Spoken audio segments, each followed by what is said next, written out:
Merci de m'avoir permis de participer à cette cinquième journée scientifique du CAMES.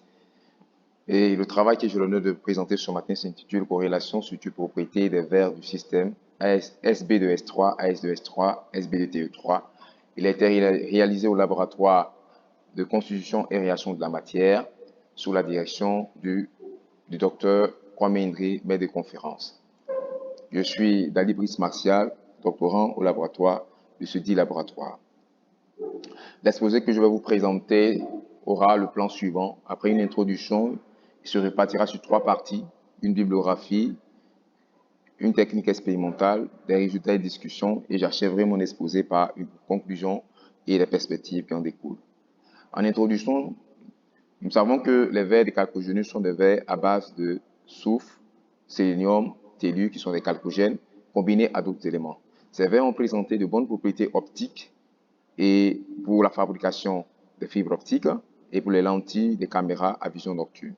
Les études menées sur les vers de ce système SB2S3, AS2S3, SBDTE3 ont montré que le domaine formé par ce ternaire était assez important. Par les études, cela est vérifié par les études d'Indri et collaborateurs 2007.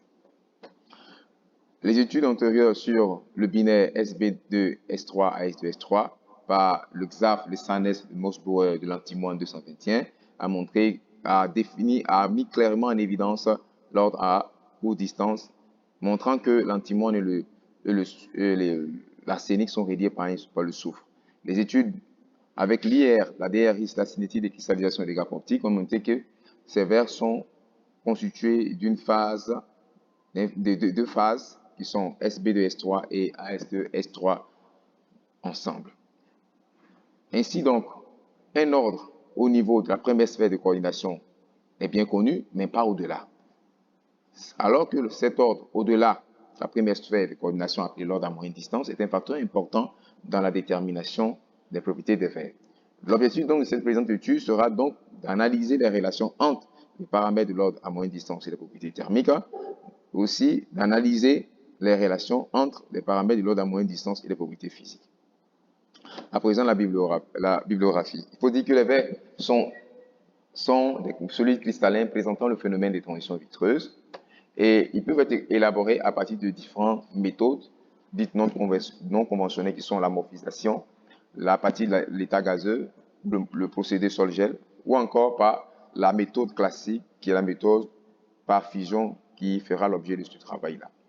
Et le verre généralement présente un ordre bien précis, bien clair, à courte distance qui correspond à celui de son homologue cristal, alors que l'ordre à moyenne distance, qui va de 5 à 20 angstroms, est plus ou moins difficile à définir.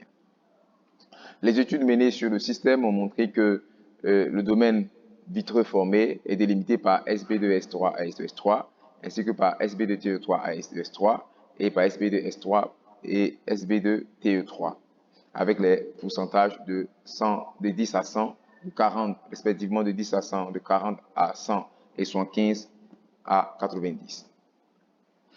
Les propriétés thermiques de ces verres ont été étudiées et les températures de transition vitreuse sont comprises entre 167 et 220, alors que les températures de cristallisation sont comprises entre 200 et 310. Le gap optique a été étudié, il s'avère très inférieur à 2 électronvolts, et les propriétés structurales de ces verres qui ont aussi été étudiées par Durand et collaborateurs, Indri et collaborateurs, ainsi que par El Idriss et collaborateurs et Indri et collaborateurs. Ces études ont montré clairement que l'environnement de l'antimoine et de l'arsenic était un environnement d'unité structurale pyramidale. Ces unités structurales sont AS3, SB2, SBS3 et TE, SBTE3. Ainsi, on trouve aussi la présence des liaisons homopolaires AS dans AS4, S4 et de SS dans les endos. L'ordre à moyenne distance a été étudié par Rocky en 2014 et a montré que la largeur à mi-hauteur diminuait. Cela était dû à la teneur croissante en SB2S3 évidemment, l'auteur a mis en évidence que cela montre que l'ordre à moyenne distance variait, subissait une modification. À présent, les techniques expérimentales que nous avons utilisées dans ce travail. Nous avons utilisé la spectroscopie à dispersion d'énergie, la dispersion des rayons X, la calorimétrie différentielle à balayage dans ce travail. Et nous avons, pour l'analyse chimique avec la spectroscopie à dispersion d'énergie, nous avons les résultats qui sont consignés dans ce tableau. Et tous les résultats certains montrent un léger défaut, alors que d'autres un léger excès. Mais malgré cela, nous obtenons un pourcentage atomique qui est pratiquement égal à 100%. L'écart observé peut s'expliquer par la condensation des éléments volatiles dans la partie les plus froides ou encore le mauvais ajustement. Malgré ces écarts, nous pouvons dire que les compositions expérimentales sont proches des compositions théoriques, donc la méthode d'élaboration en tube scellé est satisfaisante. Les résultats de la diffraction des rayons sont représentés sur ces deux figures et montrent que les halos de diffusion de 2θ varient entre 2 halos à 4 halos, selon les compositions. Et les résultats de la diffraction des rayons recueillis, nous avons effectué une déconvolution afin de traiter et obtenir les valeurs de la distance caractéristique, de la longueur de corrélation, de l'intensité de la surface, ainsi que du rapport surface perméable de diffusion sur la surface totale.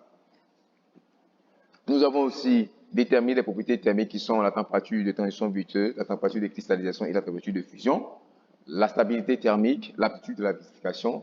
Nous avons aussi déterminé les propriétés physiques qui sont le rayon atomique moyen, l'électronégativité moyenne, le numéro atomique moyen, la masse molaire moyenne. Tous les résultats ont été consignés dans ce tableau pour les binaires et pour les ternaires.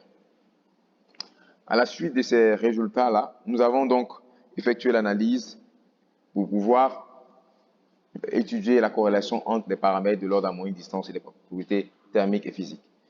La distance caractéristique, la corrélation entre la distance caractéristique et les températures sont sur ces figures, ainsi que la distance caractéristique et l'aptitude de la vitrification et la stabilité thermique sont représentées sur ces figures.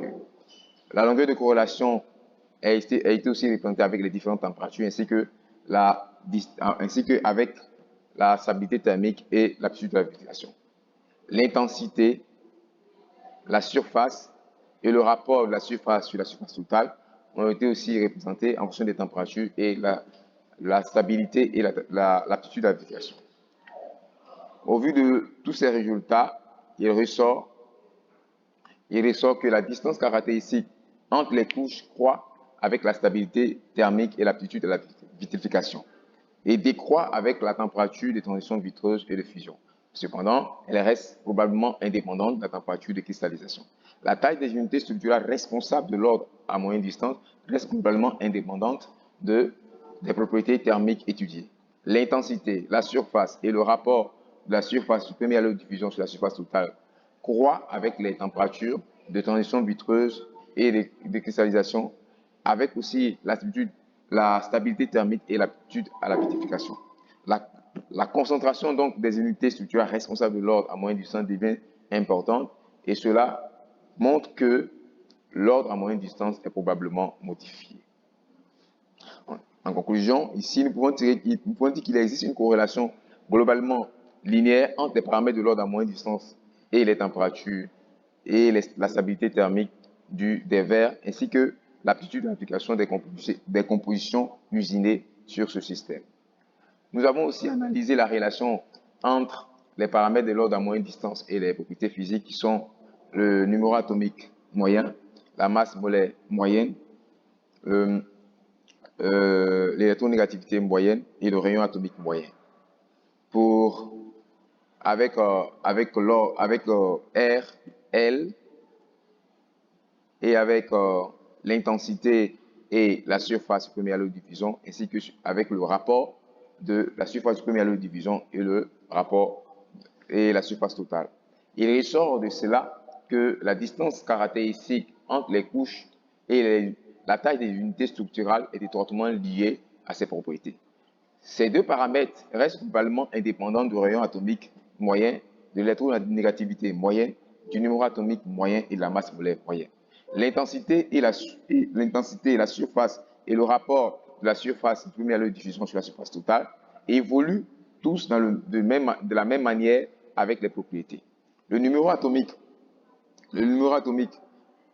moyen, la masse atomique moyenne, l'électronégativité moyenne augmentent avec l'intensité et la surface du premier lot de diffusion sur la surface totale, montrant ainsi que l'ordre en moyenne distance est globalement modifié. Il existe donc une corrélation globalement linéaire entre les paramètres de l'ordre en moyenne distance et les propriétés physiques. Cela montre que l'ordre en moyenne distance est affecté par la variation de ses propriétés. Qu'est-ce que nous pouvons retenir de cette étude? Cette étude a montré que cette étude a montré que le modèle des couches a bien été étudié et que la corrélation, qu'il existe une corrélation plus ou moins importante entre la structure et les propriétés des verres de notre système. Le niveau de corrélation dépend plus ou moins des paramètres de l'ordre en moyenne distance et cette corrélation peut être supposée globalement linéaire pour toutes les propriétés. Elle reste globalement plus forte avec les propriétés physiques. Pour les études antérieures, nous utiliserons plusieurs modèles structuraux afin d'optimiser nos approches structurales des verres de notre système. Nous étendrons les corrélations à d'autres propriétés comme les propriétés optiques, thermiques et chimiques. Nous étendrons cette étude à d'autres types de verres, comme d'autres types de verres chalcogéniques ou des verres d'oxyde, afin de déterminer les paramètres à optimiser pour rendre une composition vitrifiable. Merci, chers maîtres et chers participants, pour votre aimable attention. Je vous remercie.